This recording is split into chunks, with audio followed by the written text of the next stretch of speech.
Okay, next up we have Saprila Putri Anindita presenting Java Beyond the Cup, Coffee, Culture, and Community in Indonesia.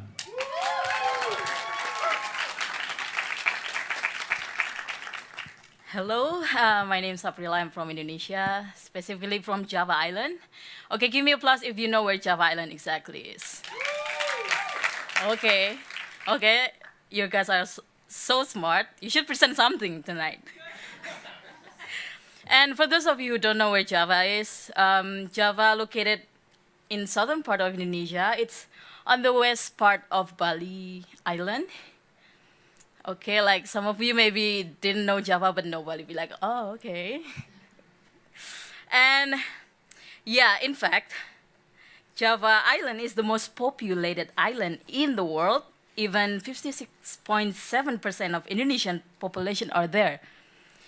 And I just found out one time here that Java is also a term for coffee as well. And turns out in the past, Javanese and Sundanese once came at the World's Fair in Chicago in 1893. And from this fair, the word Java as beverage widespread. At the time, the Dutch opened Java Village to boost coffee export to the US and displaying our people, our buildings, and our culture. Under Dutch colonialism, Java Coffee was once the biggest coffee supplier in the world. It was mainly women who worked in the coffee plantation, from harvesting, transporting to facilities, handpicking the best beans. Women did all of it, even underage girl like this. As a Javanese girl, I grew up with the stereotype that women are only good in the kitchen and bed. But turns out we are also good at being hyper-exploited peasant.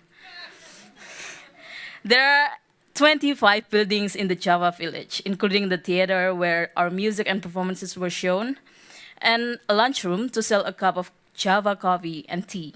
But still, even the Americans already meet the Javanese in Chicago. They still have no idea where Java is. Even the most well-known and one of my favorite TV show, Seinfeld, I watched season 3, episode 2. I was surprised. He wrongly located Krakatoa Mountain. He said, "Those brave Krakatoans east of Java." But I'm sorry, Jerry, Mount Krakatoa located in west of Java.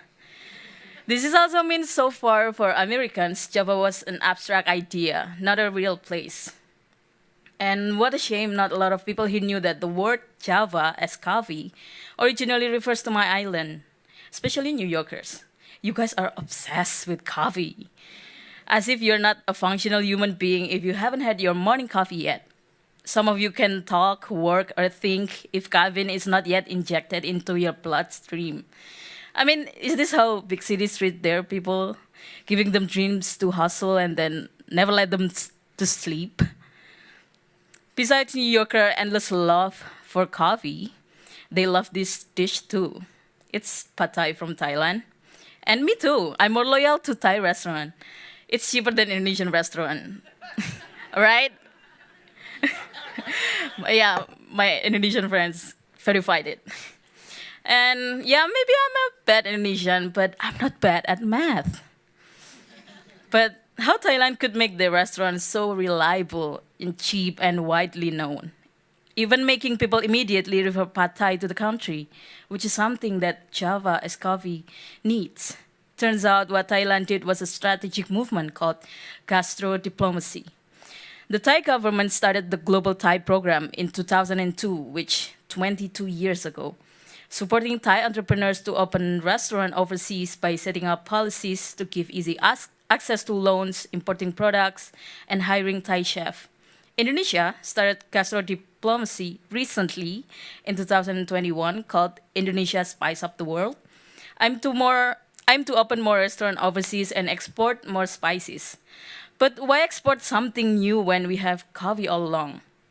We have our own coffee culture and it's huge. For instance, Indonesia has a distinct way to serve our coffee, and it's called kopi tubruk. We mix our coffee grounds, cane sugar, and hot water into a cup. Hashtag no filter, as they said. Some cities in Indonesia have their specialties. In Yogyakarta, coffee is served with a burning charcoal called kopi jos. In Lampung, they put a piece of durian fruit into their coffee. In Ambon, their black coffee is boiled with the ginger, clove, cinnamon, lemongrass, and sugar named kopi rarobang. And the only rules Indonesians have about enjoying coffee is it should be black, strong, steaming hot, and served exclusively for men. In some Indonesian village, men are still automatically served coffee and women are served tea. And me, a young lady, drinking a cup of black coffee, Indonesian will make fun of me and say that I've turned into an old man. And this is where Indonesian men drink their coffee, warung kopi or warkop for short. It's a small traditional coffee shop in a hut. They sell snacks, instant noodles, and instant coffee. And it's equivalent of a New York City bodega, but with places to sit. Warkop is also associated with low-class people. To the extreme, everything for low class are always color-coded with green color, this green. Indonesians, see? Only Indonesians know that. Indonesians make fun of it as hijau miskin or poor green. But surprise, surprise, in Indonesia, there's other green associated with coffee as well, but in contrast, only for the elites. It's Starbucks green. In 2002, Indonesia experienced a reverse gastrodiplomacy. Starbucks introduced American coffee to Indonesian, which is where their Java came from. Javanese would call this situation as nguyahi segoro or salting the sea.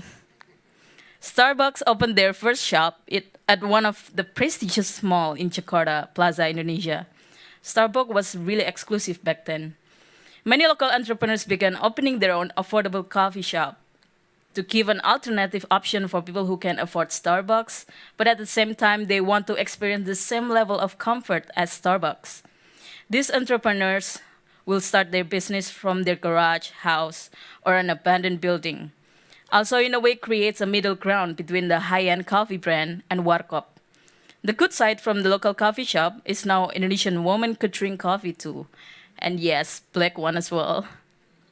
The local coffee shop trend in Indonesia started around 2015. It's all because of philosophy coffee. It was proved as the inflection point of the coffee shop trend by the Ministry of Creative Economy. Philosophy Coffee started not as a coffee brand, but it started as a book by Dewi Lestari. In 2015, the book became a movie directed by Angga Dwi Masa Songko. It tells a story about two characters, Ben and Jody, running their artisan coffee shop in Jakarta. The movie went well. It has sequel, a series, even a spin-off.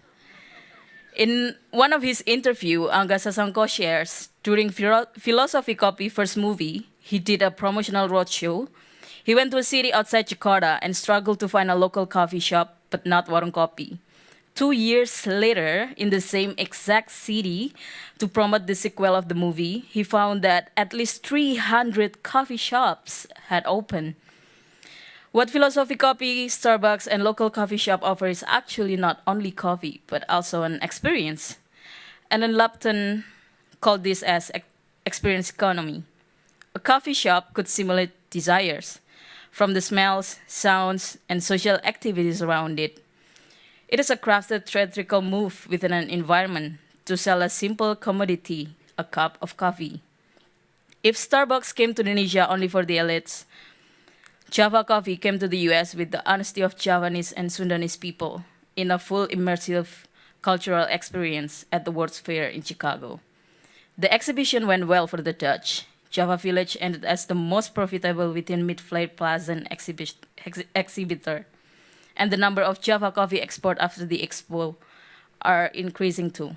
Now we learn that, turns out, when colonialism meets cultural appropriation, it's a great business recipe.